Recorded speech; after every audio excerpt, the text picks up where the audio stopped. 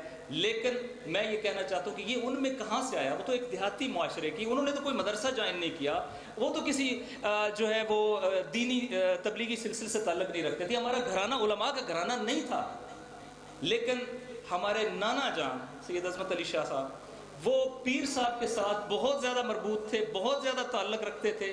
وہ خود ایک مانوی شخصیت تھے اور ان کی جو تاثیر میری والدہ محترمہ کی طرف سے آئی اس کی بنیاد پر اگر ہم نے کچھ اس سے اخذ کیا اور اپنے اندر آج ایک تھوڑی بہت کیفیت دیکھتے ہیں اور اجتماعی میدان کے اندر اپنے آپ کو فعال رکھنے کی کوشش کرتے ہیں تو خدا کی قسم کریڈٹ اس مانویت کو جائے گا جو مجھے گھر سے ملی. اور اس مانویت کے پیچھے اگر وہ فکر کہیں سے ملی تھی نانا جان کی تو اس کے پیچھے پیر سید فضل حسین شاہ صاحب کا نام تھا. اور یہاں سے سمجھ میں آتا ہے کہ یہ صدقہ جاریہ ہوتا کیا ہے، نیکی کا ایک درخت لگانا نسلوں تک کیسے ٹرانسفر کرتا ہے. اس ہستی کو، یہ تو میں نے ایک مثال دی ہے، ایسی لاکھوں مثالیں آپ کو ملیں گی کہ جو پیر صاحب سے اس طریقے سے استفادہ کیا ہے. کیا ہم سب کا فرض نہیں ہے کہ آئندہ نسلوں کو مانویت، پاکیزگی، دین کے ساتھ آشنا کرنے کے لیے پیر صاحب کی فکر کے حوالے سے ہم پروگرامز کریں اور اس فکر کو، تفکر کو آگے پھیلائیں؟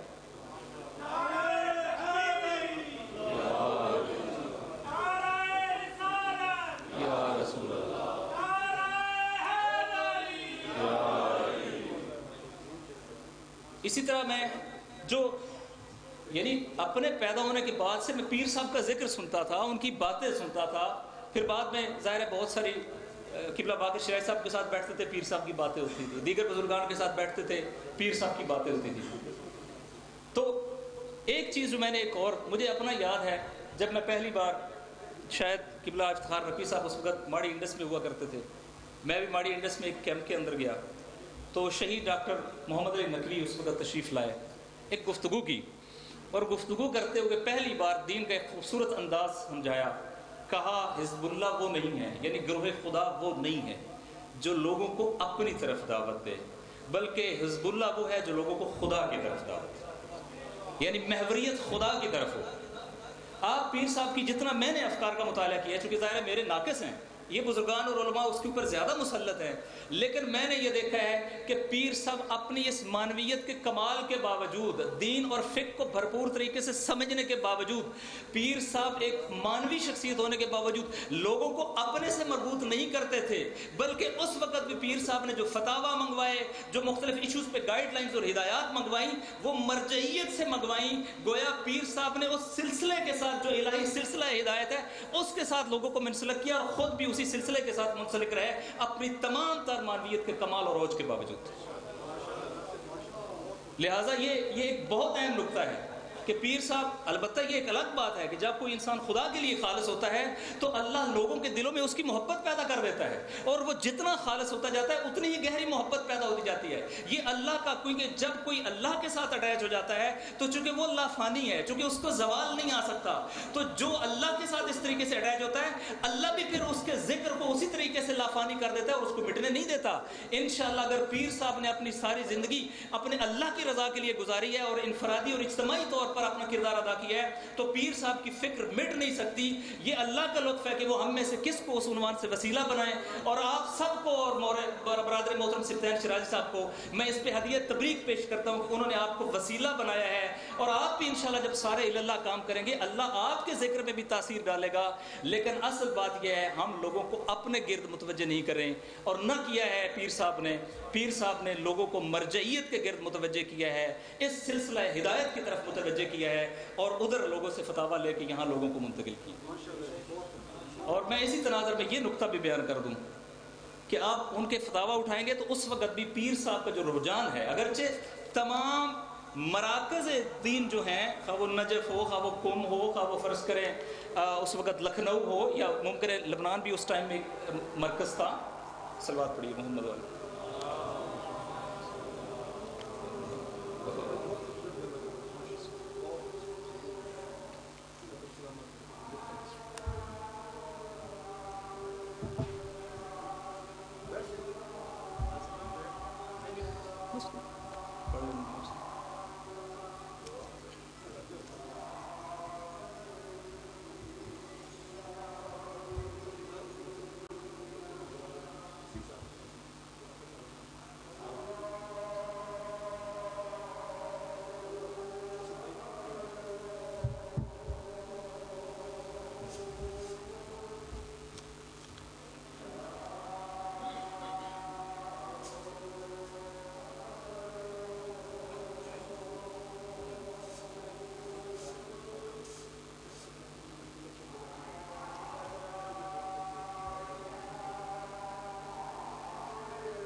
صلوات پر محمد والے محمد.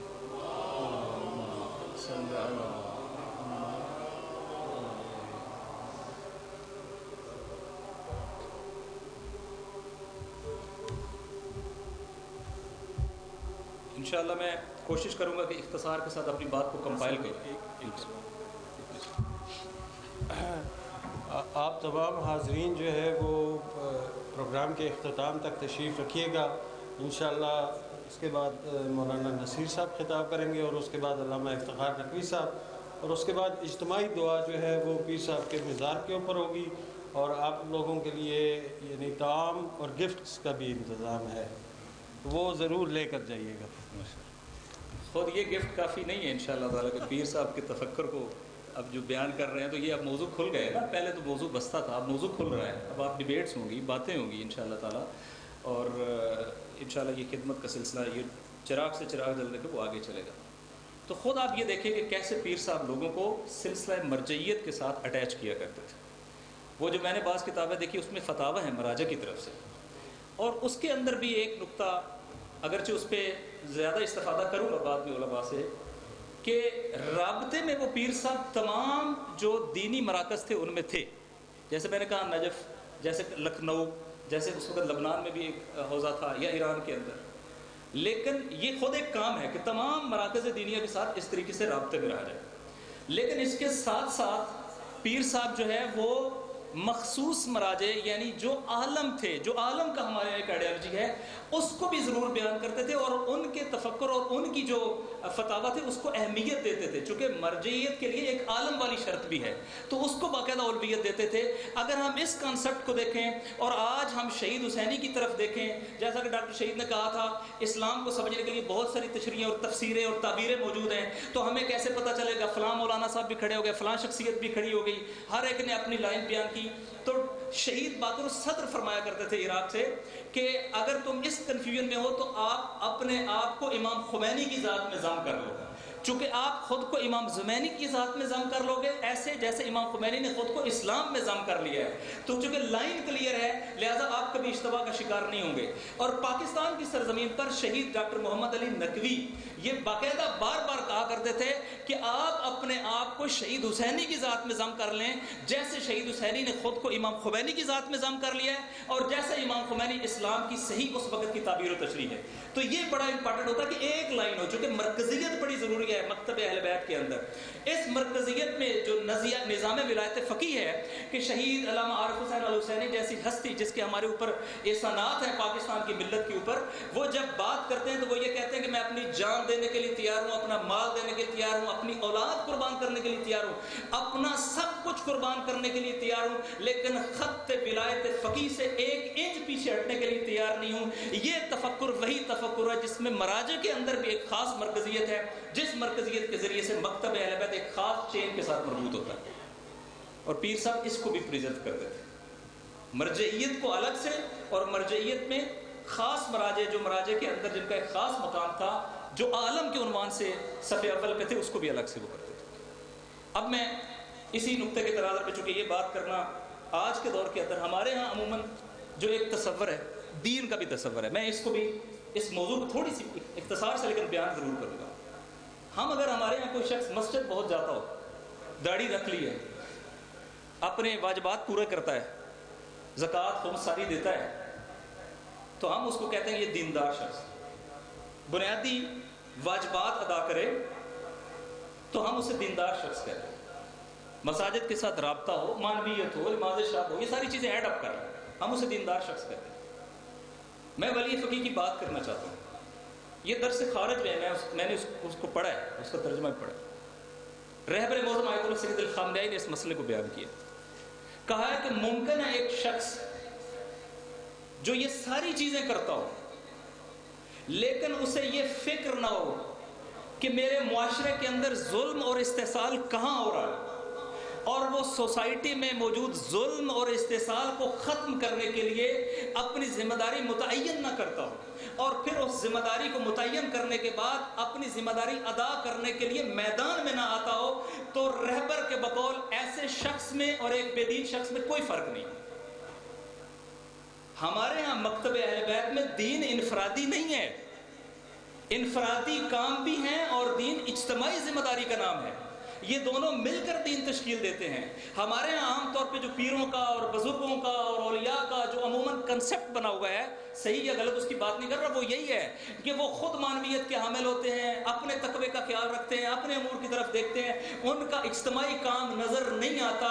آپ اس ہستی کو جب بات کریں گے تو آپ پورے سوسائٹی کے اندر جہاں جائیں گے، بالخصوص جو اس وقت ایک مخصوص ایریا، چونکہ بالآخر اس وقت تو اس طرح کے کمیونیکیشن کے ذرائع نہیں تھے جو آج ہیں، گاڑیاں ہیں، ٹرانسپورٹ ہیں، روڈز ہیں، انفراسٹرکچر ہے، وہ تو نہیں تھا، لیکن آپ جس علاقے کے اندر بھی جائیں گے آپ کو اس ہستی کا اجتماعی کام بھی ملے گا، اس کا تفکر بھی ملے گا، اس کا پیغام بھی ملے گا، ان کا سفر بھی ملے گا۔ اور جیسا کہ ابھی میرے برادر محترم مولانا عبدالخالق اصلی صاحب بیان کر رہے تھے کہ کس طریقے سے ایک بڑے ایریا کے اندر نہ صرف یہ کہ رابطے میں رہتے تھے اس دور کی کمیونیکیشن کے مطابق، بلکہ چیزوں کو بہتر بنانے کے لیے بھی رول پلے کرتے تھے، خواہ وہ مدارس کی صورت میں ہو، خواہ وہ معنویت کے جو ہے وہ میسج اور پیغام کی صورت میں ہو، کاموں کو آگے بڑھانے کی صورت میں ہو۔ تو پیر صاحب کو کبھی بھی ایک انفرادی دیندار کے طور پہ پیش نہیں کرنا چاہیے۔ پیر صاحب انفرادی طور پر بھی تقوی کے معراج کے اوپر تھے اس سرزمین کے اوپر، اور پیر صاحب اجتماعی میدان کے اندر بھی اپنی فعالیت ادا کرتے تھے، اور ان فعالیت میں سے ایک اس ہدایت کے مرکز یعنی مرجعیت کے ساتھ رابطہ اور لوگوں کو مربوط کرنے کا کام۔ یہ بہت اہم ہے، چونکہ یہ معمولی بات نہیں ہے، ہمارے یہاں ایک سکم ہی یہی ہے، علماء خطبہ اور ہم جیسے لوگوں کے درمیان سکم ہی یہی ہے کہ ہم انفرادی دین کے قائل ہیں، اجتماعی دین کے قائل نہیں ہیں۔ انفرادی ذمہ داریاں ضروری ہیں، اس کے بغیر اجتماعی کام نہیں ہو سکتا ہے، لیکن اگر آپ اجتماعی ذمہ داری نہیں سمجھیں تو میں آپ کے سامنے فکر کر رہا ہوں، اس کا مطلب ہے اگر کوئی شخص اپنی اجتماعی ذمہ داری کا قائل نہیں ہے، وہ مہدویت کا قائل نہیں ہے، زمانے کے امام کی عالمی حکومت کا قائل نہیں ہے، وہ عدل اور انصاف کی مہدویت کی حکومت کا قائل نہیں ہے، وہ مہدی آخر کے پوری دنیا پر انصاف اور عدالت کی فراہمی کے قائل نہیں ہے، چونکہ جب اس کا قائل ہوگا اس کا مطلب ہے اس نے ظلم کے مقابلے میں کھڑے ہونا ہے، عالمی استعمار کے مقابلے میں کھڑے ہونا ہے، مقامی استعمار کے مقابلے میں کھڑے ہونا ہے، ناانصافی کے مقابلے میں کھڑے ہونا ہے، جبر کے مقابلے میں کھڑے ہونا ہے، اور مولا علی علیہ السلام کی اس وصیت پر عمل کرنا ہے، ہمیشہ ظالم کے دشمن بن کر رہنا اور ہمیشہ مظلوم کے حامی بن کر رہنا۔ تو پیرامیٹر یہ ہے کہ ظلم کے مقابلے میں کھڑے ہونا ہے اور مظلوم کی حمایت میں کھڑے ہونا ہے۔ اللہ کو شاید یہ غرض نہ ہو کہ انسان مسجد اور محراب کے اندر کہاں کھڑا ہے، اللہ کو اس سے زیادہ غرض ہوگی کہ مسجد اور محراب کے ساتھ حق اور باطل کے مارکے میں، باطل کے مقابلے میں اور حق کی اعانت اور نصرت میں کہاں کھڑا ہے انسان۔ لہٰذا اس عنوان سے میں یہ نقطہ بیان کروں گا کہ آج ہم پیر صاحب کی بات کریں، مرجعیت کی بات کریں، دین کی بات کریں، اس حدیث کو بار بار پڑھیں، مومن جسد واحد کی صورت میں ہے، جس کے ایک حصے کو تکلیف ہوتی ہے تو سارا جسم مبتلا ہوتا ہے، اور کہیں فلسطین سے ہمارا کوئی لینا دینا نہیں، اور کہیں کہ دیگر علاقوں سے ہمارا کوئی لینا دینا نہیں، اس کا مطلب ہے ہم جسد واحد نہیں ہیں۔ اگر وہ درد ہمارے دلوں کے اندر منتقل نہیں ہوتا، اگر وہ پین ہمیں فیل نہیں ہوتی، اگر وہاں کی ماؤں کا دکھ ہماری ماؤں کے دلوں کے اندر منتقل نہیں ہوتا، تو ہمیں بہت کچھ کرنے کی ضرورت ہے۔ ہم حقیقتاً خود کو اس لحاظ سے دیندار نہیں کہہ سکتے۔ لہٰذا آج کے دور کے اندر ابھی جو مارکہ فلسطین ہے، میں اس کا صرف ایک خلاصہ بیان کر دوں گا، یہ چھوٹا مارکہ نہیں ہے، یہ بڑا مارکہ ہے، چونکہ اس سے پہلے جب آپ کہتے ہیں کہ مہدویت کی بات کرنی ہے تو یہ دیکھنا ہے کہ اگر مہدویت کی حکومت عالمی ہونی ہے تو آج کون ہے جو عالمی کنٹرول رکھتا ہے؟ مہدویت نے ان کا کنٹرول ختم کرنا ہے تو مہدویت کا کنٹرول قائم ہونا ہے۔ لہذا مہدویت کی قوتوں کی جنگ ہے آج کی دنیا کے اندر ان طاقتور لوگوں کے ساتھ جنہوں نے دنیا کا کنٹرول حاصل کیا ہوا ہے۔ تو وہ کون ہے؟ وہ امریکہ، اسرائیل اور ان کے حواری ہیں۔ ان کے ساتھ جنگ کا مطلب ہے مہدی آخر کی ساتھ کھڑے ہونا، ان کے ساتھ، ان کے مقابلے میں کھڑے ہونے کا مطلب ہے مہدی آخر کی معاونت کرنا، اور ان لوگوں کے ساتھ کھڑے ہونا جو اسرائیل کے اور امریکہ کے عزائم کے مقابلے میں کھڑے، اس کا مطلب ہے مہدی آخر کے ناصرین کے ساتھ کھڑے ہونا اور ان کے مددگاروں کے ساتھ کھڑے ہونا۔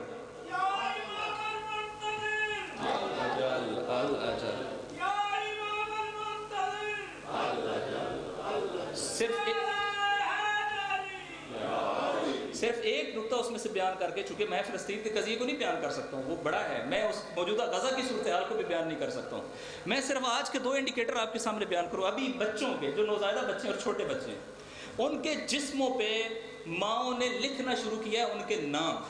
کیوں لکھنا شروع کیا مختلف جگہوں پہ؟ کہا کہ جب اسرائیلی بمباری کے نتیجے میں جب مرنا ہی ہے، کم از کم ہمارے بچے کی کہیں سے آئیڈینٹیفیکیشن تو ہو سکے، وہاں تو ڈی این اے نہیں ہو سکتا، کہیں سے پتہ تو چل جائے کہ کس کا لخت جگر ہے، ہم اس کا جنازہ تو کر سکے اپنے طور پر۔ وہاں 50-50 40-40 افراد کا جو خاندان ہے وہ آج کل ایک چھت کے نیچے اکٹھے سوتے ہیں۔ ایک تو ہمارے یہاں فکر ہے نا کہ یار الگ الگ سو، کچھ بچ جائیں اور کچھ جو ہے وہ شہید ہو جائے تو چلو کچھ تو بچ جائیں گے، وہاں الٹی فکر ہے کہ خطرہ ہے ہم اکٹھے مریں۔ وہ کہتے ہیں اس اذیت کے ساتھ ہم زندہ نہیں رہ سکتے، لہٰذا جب ایک واقعہ ہو تو پورا خاندان وائپ آؤٹ ہوتا ہے، اور آپ نے دیکھا ہے 65 خاندان ہیں جو صفحہ ہستی سے مٹ گئے ہیں ان 10 دنوں کے اندر، جن میں پورے کے پورے خاندان، وہ 50 افراد کا تھا، وہ 40 افراد کا تھا، ایک بچہ نہیں زندہ بچا۔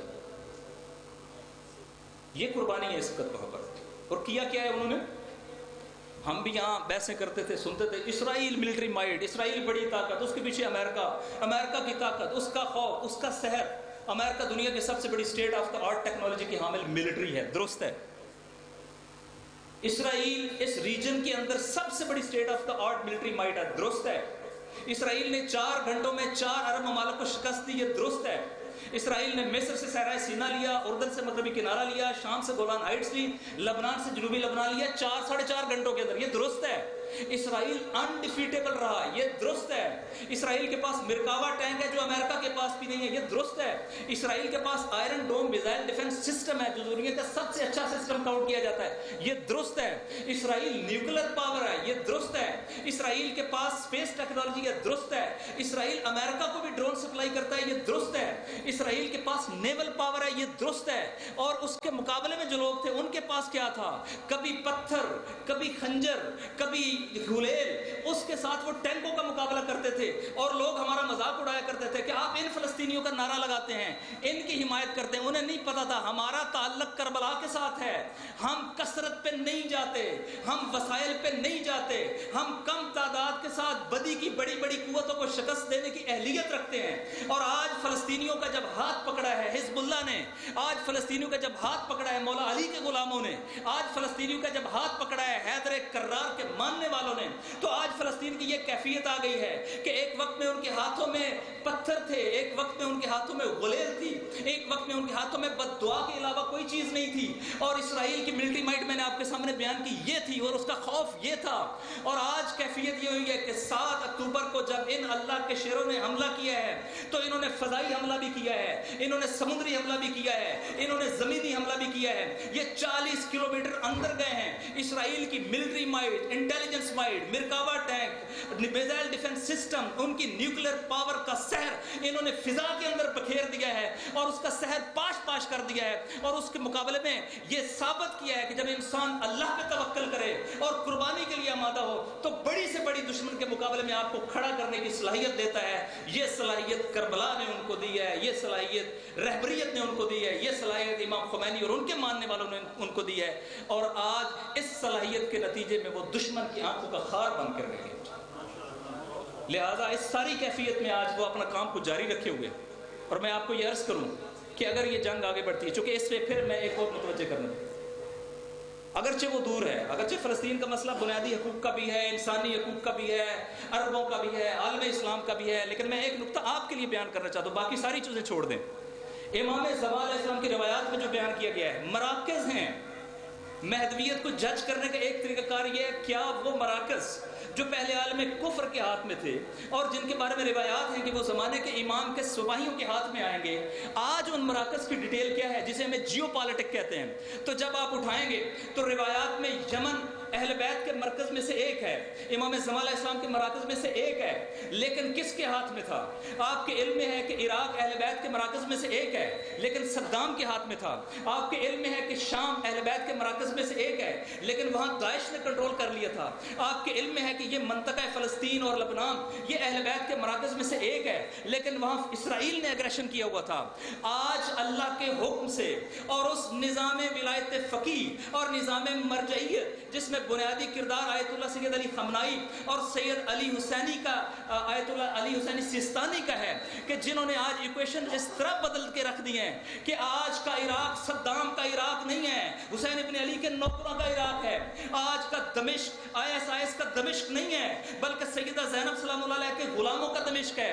آج کا لبنان اسرائیل کا لبنان نہیں ہے، بلکہ حزب اللہ کا لبنان ہے۔ آج کا یمن اس وقت آل سعود کا یمن نہیں ہے، بلکہ انصار اللہ کا یمن ہے۔ اور آج کا آئندہ بیان کرتا ہوں، انشاءاللہ آئندہ کا وہ مارکا جو فلسطین کے اندر اس وقت ہے، یہ مارکا زمانے کے امام کے مارکوں میں سے ایک ہے، اور اس سرزمین پر مکتب اہل بیت کا طاقت ہونے والے کا مطلب یہ ہے کہ یہ مورچہ بھی اور یہ مرکز بھی بدی کی قوتوں کے ہاتھ سے نکل کر زمانے کے امام کی طرف آ گیا ہے، اور یوں نظر آتا ہے مہدویت آگے بڑھ رہی ہے اور الہی حکومت کے قیام کی طرف دنیا جا رہی ہے۔ یا امام المنتظر، اللہ اکبر، یا رسول اللہ۔ لہٰذا اس کٹھن وقت کے اندر فلسطینیوں کے ساتھ کھڑے ہونا، جو سوشل میڈیا کر سکتے وہ سوشل میڈیا کرے، جو 5 منٹ ان علماء سے کسی کی ریکارڈنگ لے سکتے ریکارڈنگ کرے اور میڈیا پہ ڈالے، جو بات کر سکتا ہے وہ بات کرے، جو لکھ سکتا ہے وہ لکھے، جو کانفرنس کر سکتا ہے وہ کانفرنس کرے، جو مظاہرہ کر سکتا ہے وہ مظاہرہ کریں۔ ہم اپنے بدن کے انسان کو، جب انسان کا جسم درد میں مبتلا ہوتا ہے تو انسان اظہار کرتا ہے اس درد کا، انسان کراتا ہے۔ اتنا درد ہو ہمارے اندر، ہمیں اس کا احساس ہی نہ ہو، لہٰذا اس درد کا کوئی نہ کوئی احساس ہونا چاہیے اور اس درد کے مداوے کی کوئی کوشش ہونی چاہیے۔ اور پاکستان کی سرزمین پر ہمارا یہ فرض ہے کہ ہم صدا بلند کریں۔ ان کے لیے صدا بلند کرنا دراصل زمانے کے امام کے لیے بھی صدا بلند کرنا۔ لہٰذا اب اپنی بات کو کنکلوڈ کرتے ہوئے، چونکہ اس نقطے پہ ضرور بات کرنا چاہ رہا تھا،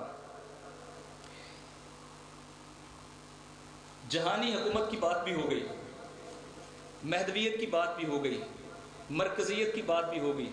اس مورچے کے حوالے سے چونکہ آیت اللہ سید علی خامنائی، ہم شاید اپنے مذہبی اعتقاد کی وجہ سے ان سے قربت رکھتے ہیں، لیکن جو عالم کفر ہے ان کے اسٹریٹجسٹوں کو اٹھا کر دیکھ لیں۔